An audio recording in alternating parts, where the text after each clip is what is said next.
পাওয়া যায়। পূজার থালায় আছে আমার ব্যথার শতদল। ওগো পূজার থালায় আছে আমার ব্যথার শতদল। ডালা হলো ফুলের প্রয়োজন, গাছের ফুলে ওই যে বললাম কাটা আছে পোকা আছে, ওই ফুলে না। অজামিল বলছে হে নারায়ণ, হে ভগবান, হে বিষ্ণু, আমি বাহ্যিক জগতের ফুল নয়, এমন একটা ফুল দিয়ে তোমায় আমি দেব আমার জীবনের সারা জীবনের দুঃখ কষ্টগুলোকে এক জায়গায় করে করে আমি একটা ফুল তৈরি করেছি। যে ফুলের 5টা পাপড়ি নয়, 6টা নয়, 7টা নয়, শত শত পাপড়ি দিয়ে নির্মাণ করা, ওই ফুল আমি তোমার চরণে দিলাম। কারণ পরশমণির ছোঁয়াতে যেমন লোহা সোনা হয়ে যায়, লোহা সোনা হয়ে যায়, তোমার চরণে পরশে আমার ব্যথার কুসুম হবে অমৃত, হবে অমৃত। তাই হে দয়াল, আমি তোমায় দিলাম আমার এই ব্যথার শতদল। আর এই ব্যথার শতদলের উপর যদি করুণা করে কোনো না কোনো একদিন যদি তুমি একবার চরণ রাখো, তাহলে আমার যে সকল জ্বালা, সকল দুঃখ, সকল কষ্ট সব দূর হয়ে যাবে। পূজার থালায় আছে আমার ব্যথার শতদল। পূজার থালায় আছে আমার ব্যথার শতদল। হে দেবতা, ওই যে ব্যথার শতদলটা দিলাম, রাখো সেথা তোমার পাদতল। পূজার থালায় আছে আমার ব্যথার শতদল। ওগো পূজার থালায় আছে আমার ব্যথার শতদল। নিবেদনের কুসুম সাহা,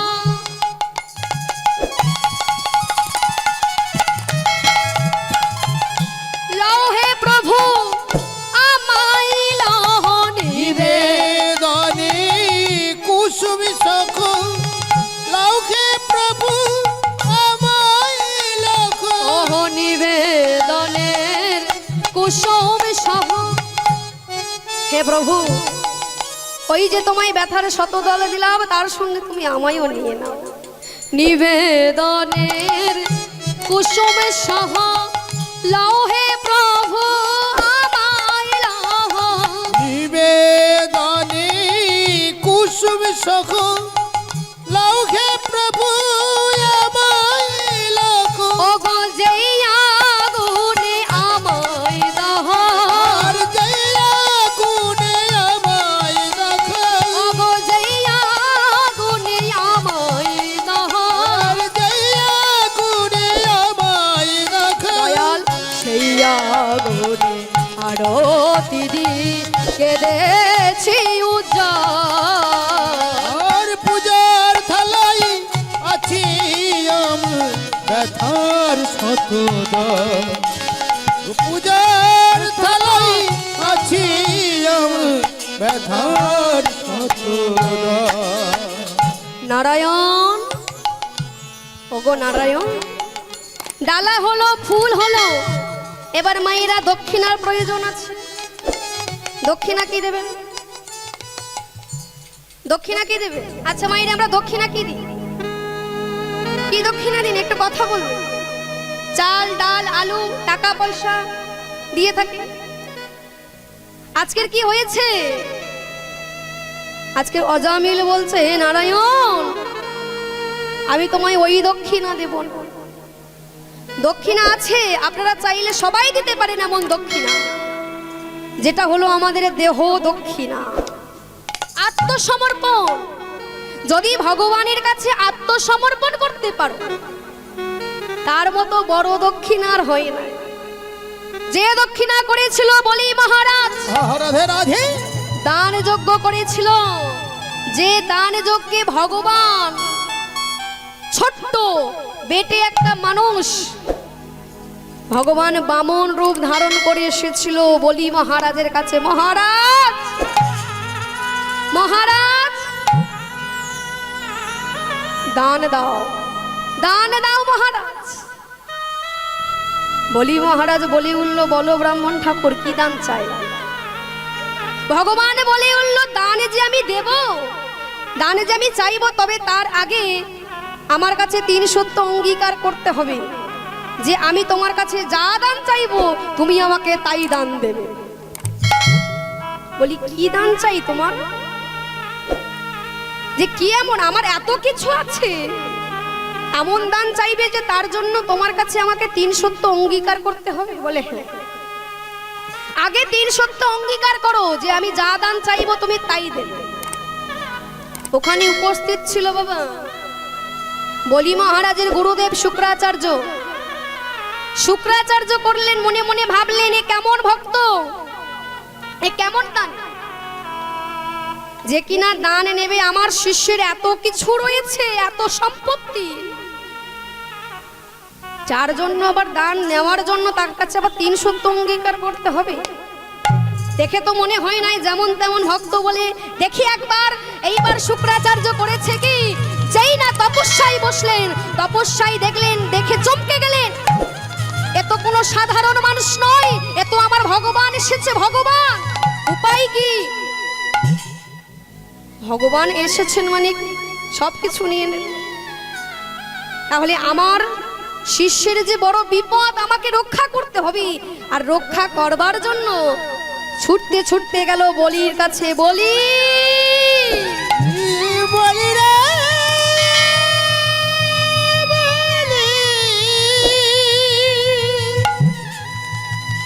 ওরে বলি রে,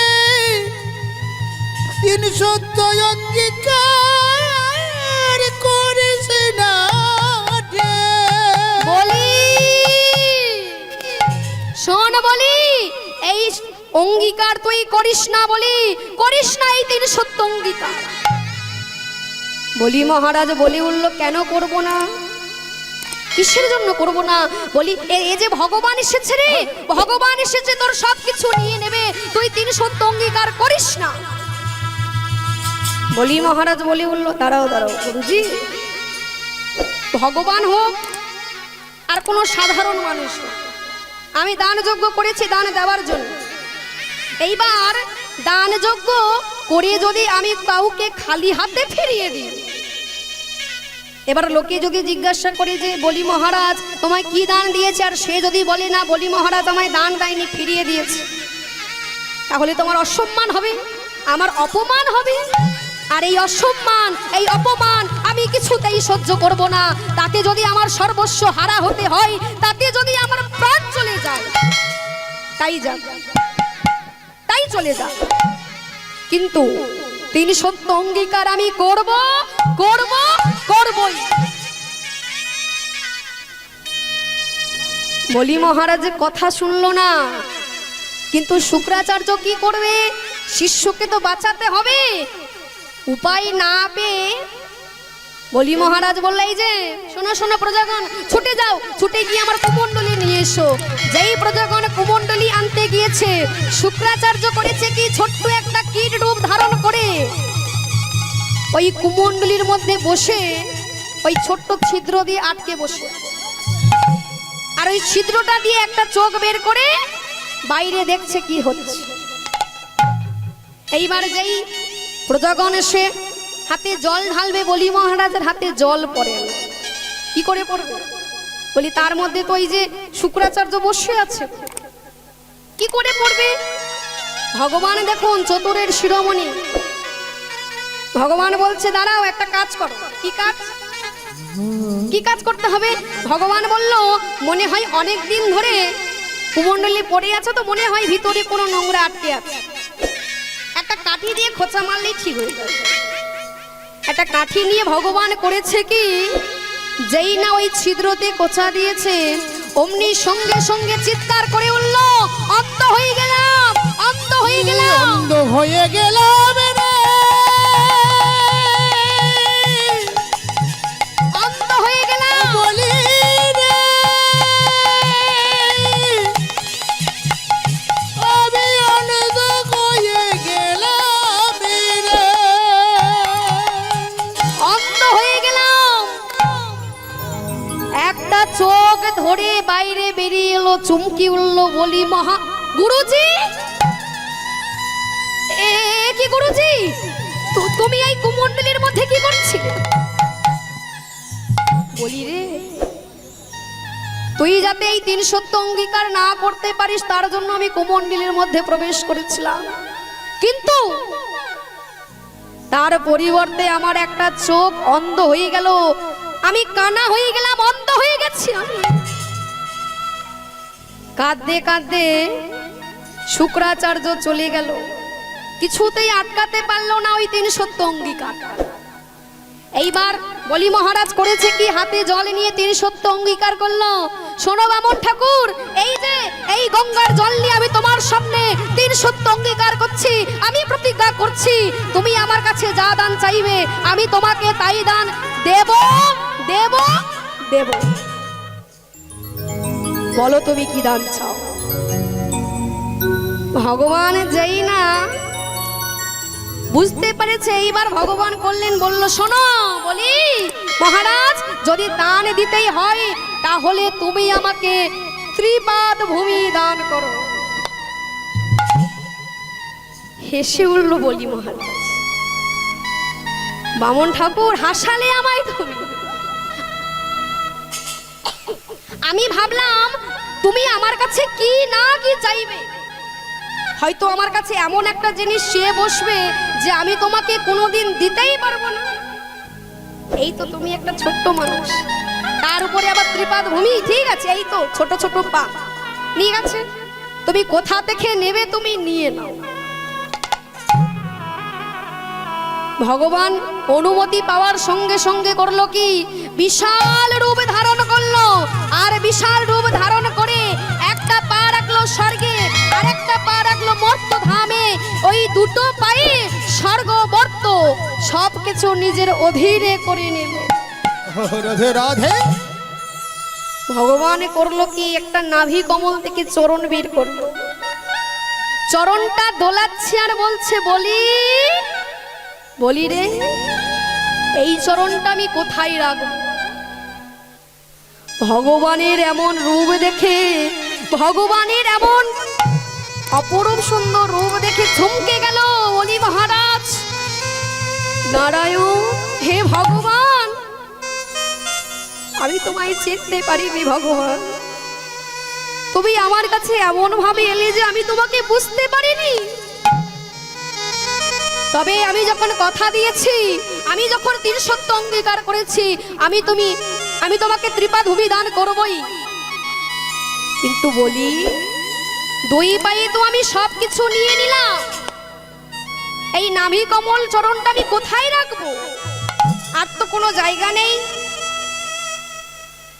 বলি বলে উঠল দয়াময় আছে আছে এখনো একটা জায়গা বাকি আছে যেটা হলো আমার নিজস্ব সম্পদ যে জমিটা যে জায়গাটা আমি কোনোদিন আজ পর্যন্ত কাউকে দিইনি দয়াময় আজ আমি সেই জমিটা আমার সেই নিজস্ব সম্পদটা আজ আমি তোমায় দেব তবে দান নয় দয়াময় দান নয় দুই পায়ে যখন তোমায় আমি দান দিয়েছি এই নাভি কমলে চরণে তোমায় আর দান নয় আমি দেব এই দানের দক্ষিণা তাই যদি চরণ রাখতে হয় দয়াময় তাহলে দেখো চরণে যদি রাখতে হয় ওগো দাও দাও চরণ আমার মাথায় রেখো আর রাখো রাখো চরণ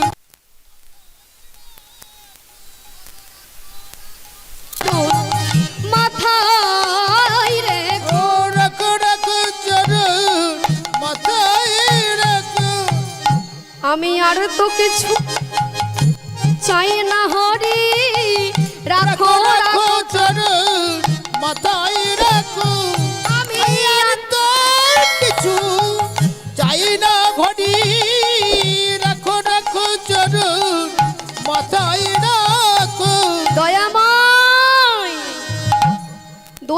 যখন দানে দিয়েছি নাভি কমলে চরণে দক্ষিণা দেব, ওই চরণটা যদি রাখতে হয় তুমি আমার মাথায় রাখো।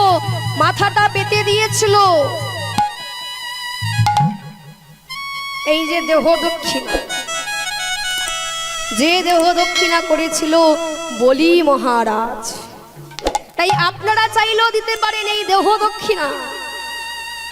এই যে নববিধা ভক্তির মধ্যে সর্বশ্রেষ্ঠ হলো আত্মসমর্পণ। যদি মনে মনে ভগবানের কাছে নিজেকে একবার আত্মসমর্পণ করতে পারো, তার মতো বড় দক্ষিণা আর নাই। ছেলেটাকে শেখালো কিভাবে ভগবানকে পূজা করতে হয়, ভগবানের নাম গুণগান করতে হয়। ছোট্ট ছেলে অজামিল করলো কি, মন্দিরের মধ্যে ভগবানের জন্য ফুলের মালা গাঁথে, ভগবানের জন্য ফুলের মালা গাচ্ছে, ভগবানের গলায় পরিয়ে দেবে আর ভগবানের নাম করে ভজ মন বিষ্ণু নারায়ণ বিষ্ণু বিষ্ণু বিষ্ণু বলো মুখের মন আমার, বিষ্ণু বিষ্ণু বলো উলুধ্বনি বিষ্ণু ভজ মন বিষ্ণু বিষ্ণু বিষ্ণু বলো মুখের মন আমার, বিষ্ণু বিষ্ণু বলো মুখে। ভজ মন বিষ্ণু নারায়ণ বিষ্ণু বিষ্ণু বিষ্ণু বলো মুখের মন আমার, বিষ্ণু বিষ্ণু বলো হরি ভজ মন বিষ্ণু নারায়ণ বিষ্ণু বিষ্ণু বিষ্ণু বলো মুখের মন আমার, বিষ্ণু বিষ্ণু বলো মুখে। আমার নামে বুকে ভরে যায় অভাব মিটায়, ওয়ের নামে বুক ভরে যায় অভাব মিটায়, হরি নামে বুক ভরে যায় অভাব মিটায়, ওর নামে বুক ভরে যায় অভাব মিটায়, স্বভাব জাগায় মন সুখের মন আমার, ভজ মন বিষ্ণু নারায়ণ বিষ্ণু বিষ্ণু বিষ্ণু বলো মুখের মন আমার, বিষ্ণু বিষ্ণু বলো আর ভজ মন বিষ্ণু নারায়ণ বিষ্ণু বিষ্ণু বিষ্ণু বল মুখের মন আমার, বিষ্ণু বিষ্ণু বল মুখে। হরি দিন বন্ধু চিরদিনের বন্ধু, মজুঘর বন্ধু চিরদিনের বন্ধু, আর হরি দিন বন্ধু চিরদিনের বন্ধু, ও হরিদিন বন্ধু চিরদিনের বন্ধু, আর হরি দিন বন্ধু চিরদিনের বন্ধু, ও হরিদিন বন্ধু চিরদিনের বন্ধু, জীবের চির সুখে দুঃখে তাই ভজরে অন্ধ চরণার বিন্দ, আর ভজরে অন্ধ চরণের বিন্দ, তাই ভজরে অন্ধ চরণার বিন্দ, আর ভজরে অন্ধ চরণের বিন্দ, জীবের চির সুখে দুঃখে রে মন আমার, জীবের চির সুখে।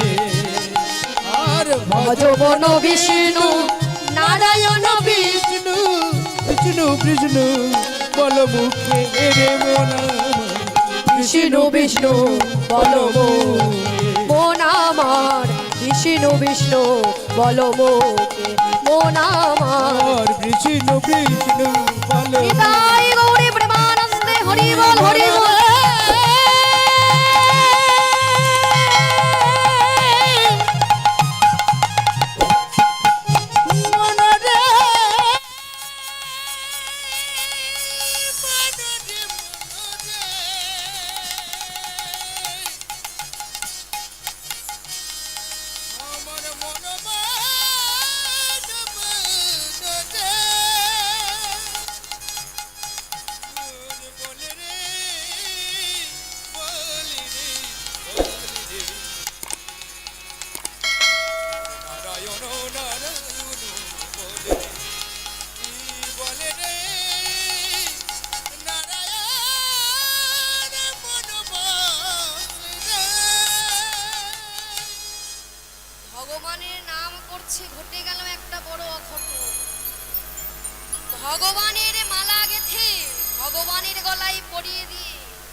ছেলেকে বুকে জড়িয়ে ধরলো, খোকা খোকা একবার কথা বল বাবা, কথা বলছিস না কেন বাবা, একবার কথা বল না।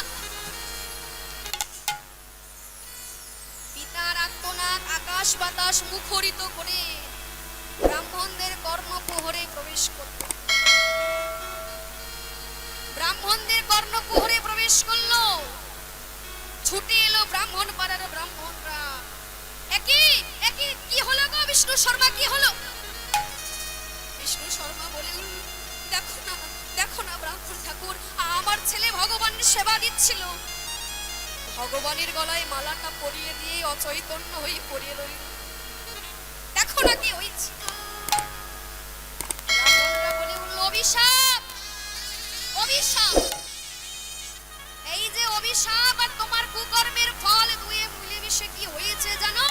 তোমার ছেলের হয়েছে ব্যাধি। বিষ্ণু শর্মা বলল, আমার ছেলের ব্যাধি হয়েছে? কি ব্যাধি হয়েছে? শোনো, অজ্ঞান হয়ে যায়, ক্ষণে ক্ষণে অজ্ঞান হয়ে যাবে, অচৈতন্য হয়ে যাবে, জ্ঞান থাকবে না, যে ব্যাধিটার নাম হলো মৃগী ব্যাধি। বিষ্ণু শর্মা বলে উঠল, আমার ছেলের মৃগী ব্যাধি হয়েছে। সকল ব্রাহ্মণদের মধ্যে একজন বৃদ্ধ ব্রাহ্মণ ছিল। সেই বৃদ্ধ ব্রাহ্মণ করলো কি, ছুটে এসেছে, দাঁড়াও দাঁড়াও দাঁড়াও, আমাকে একটু দেখতে দাও। সব থেকে আজকে বৃদ্ধ, অনেক বয়স হয়েছে, বলি আমাকে একটু দেখতে দাও না, দেখি না কি হয়েছে। একটা তুলো নিয়ে অজামিলের যখন নাসিকাতে ধরলো, পরীক্ষা করে বিষ্ণু শর্মাকে ডেকে আনলো। বিষ্ণু শর্মা, শোনো শোনো, আমি একটা কথা বলি, জেনে রাখো, ওরা যে যা বলছে বলুক, ওদের কথায় কান দিও না, আমি যেটা বলছি সেটা শোনো। আমি ব্রাহ্মণ যদি সত্য হই, আমার বেদ যদি সত্য হয়, তাহলে আমি বলছি তোমার ছেলের কোনো মৃগী ব্যাধি হয়নি, তবে হয়েছে ব্যাধি একটা হয়েছে। বিষ্ণু শর্মা বলছে, বলো না ব্রাহ্মণ ঠাকুর, কি ব্যাধি হয়েছে আমার ছেলে? তোমার যে ব্যাধি, তোমার ছেলের যে ব্যাধিটা হয়েছে না, সেই ব্যাধিটা কিন্তু সকলের হয় না। পূর্ব জন্মের স্বীকৃতি না হলে, বহু জন্মের পূর্ণ না থাকলে, স্বীকৃতি না থাকলে মানব দেহে এমন ব্যাধি কিন্তু কারোর হয় না।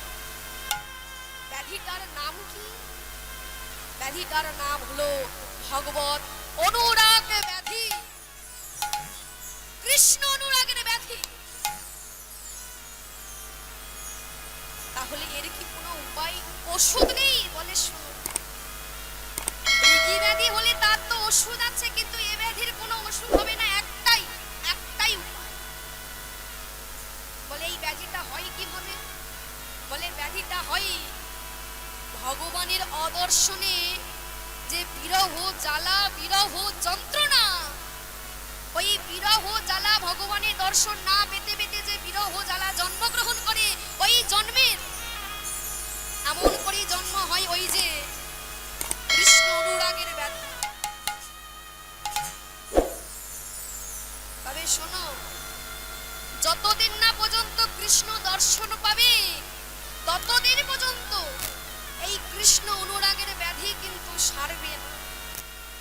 আর আমি বলছি, আমি বলে দিচ্ছি, কি বললো? বললো, শোনো, তোমার ছেলের যে এই কৃষ্ণ অনুরাগের ব্যাধিটা হয়েছে না, এই ব্যাধিটা হলে কৃষ্ণ দর্শন পাওয়ার জন্য এই সংসারের মধ্যে তোমার ভগবান দর্শন পাওয়া যায় না, ভগবত দর্শন পাওয়া যায় না। এটা, এই দর্শন পেতে গেলে, ভগবানকে দর্শন পেতে গেলে তোমার ছেলে একদিন গৃহত্যাগী হয়ে যাবে। এখন থেকে নিজের মনকে শক্ত করো বিষ্ণু শর্মা, একদিন না একদিন তোমার ছেলে কিন্তু এই সংসার ছেড়ে, এই গৃহ ছেড়ে চলে যাবে ভগবানকে দর্শন পাওয়ার জন্য। বিষ্ণু শর্মা বলে উঠল, হে ব্রাহ্মণ ঠাকুর, একমাত্র ছেলে আমার, অনেক কষ্ট করে পাড়ায় পাড়ায় মায়েদের কাছ থেকে আমি দুগ্ধ এনে আমি আমার ছেলেকে মানুষ করেছি, আর সেই ছেলে আমায় ছেড়ে, আমাকে একা করে রেখে গৃহত্যাগী হয়ে যাবে, ঘর ছেড়ে চলে যাবে, বলে হ্যাঁ চলে যাবে, ও থাকবে না। বিষ্ণু শর্মা কাঁদতে শুরু করে দিল, না ফুটিতে ফুল দয়াময় কেন ঝরে যায়, আমার মিটিল না মনের আশা।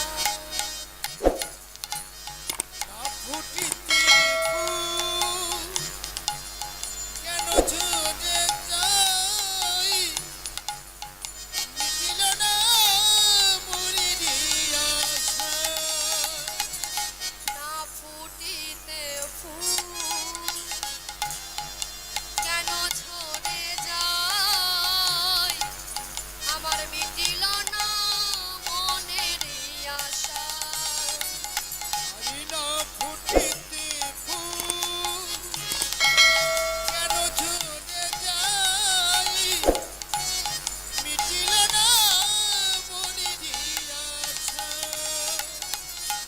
কেন দিয়েছিলে মানব জনম, কেন দিয়েছিলে মানব জনম, আমায় কেন দিয়েছিলে মানব জনম, কেন দিয়েছিলে মানব জনম। কেন দিলে এত ভালোবাসা, আর কেন দিলে এত ভালোবাসা, না ফুটিতে ফুল কেন ঝরে যায়, মিটিল না মনের আশা। আর না ফুটিতে ফুল কেন ঝরে যায়, দয়াময় মিটিল না মনের আশা। আমার মিটিল না মনের আশা, আমার মিটিল না মনের আশা, আমার মিটিল না মনের আশা। নারায়ণ চোখে মুখে জল ছিটিয়ে দিল, জ্ঞান ফিরে এলো অজামিলের। ব্রাহ্মণরা চলে গেল আর মন্দিরের মধ্যে অজামিলকে বুকে জড়িয়ে ধরে বিষ্ণু শর্মা কাঁদতে শুরু করলো, নারায়ণ ওগো নারায়ণ, আমি তোমাকে সেবা পূজা না দিয়ে কখনো জলগ্রহণ করিনি, আমি তোমাকে এত ভালোবাসি নারায়ণ, আর সেই কিনা তুমি আমায় ক্ষণে ক্ষণে পরীক্ষা নাও নারায়ণ। একদিন এই ঘর আলো করেছিল আমার স্ত্রী, তুমি আমার স্ত্রীকে কেড়ে নিলে নারায়ণ, স্ত্রীকে কেড়ে নিয়ে আমার কোলে জুড়ে দিলে এমন একটা সূত্র সন্তান, আমার বলতে তো কিছু নেই নারায়ণ, তুমি আর আমার এই সন্তান অজামিল ছাড়া তো আমার কেউ নেই, তুমি আমার সুখটা দেখতে পারো না, না বুঝি নারায়ণ, আমি যে একটু ভালো আছি, আমি যে একটু সুখে আছি, তুমি দেখতে পাও না। স্ত্রীকে কেড়ে নিলে এত কষ্ট যন্ত্রণা, শুধু সন্তানের মুখের দিকে তাকিয়ে আমি বলে গেলাম, যেই একটু ভালো আছি, সুখে আছি আমি, তখন তুমি আমার সন্তানটাকে কেড়ে নেবে বলছো। রাধে রাধে। আর কত দুঃখ দেবে তুমি আমায়, আর কত কষ্ট দেবে, এই কি তোমার লীলা দয়া, এই কি তোমার খেলা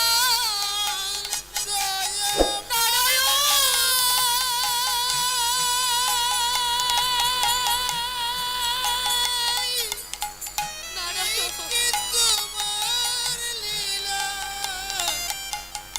এই কি তোমার খেলা,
যতই পরীক্ষা যতই তুমি আমাকে আঘাত করো না আমিও তোমায় বলে রাখি তুমি যখন আমার ছেলেকে কেড়ে নেবে ছেলে যদি চলে যায় আমি কেমন ভাবে বাঁচবো আমি থাকতে পারবো না আমি বাঁচতে পারবো না একটাই উপায় শুধু আমার ছেলে চলে যাওয়ার আগে যদি আমি চলে যাই ছেলেকে রেখে যদি আমি চলে যাই তাহলে তুমি ভেবে দেখবে তুমি তোমার সেবার জন্য অজামিলকে রাখবে নাকি ঘর ছাড়া করিয়ে দেবে সেটা তুমি ভেবে দেখবে তুমি কি সিদ্ধান্ত নিয়ে নিল সে আর থাকবে না বিষ্ণু শর্মা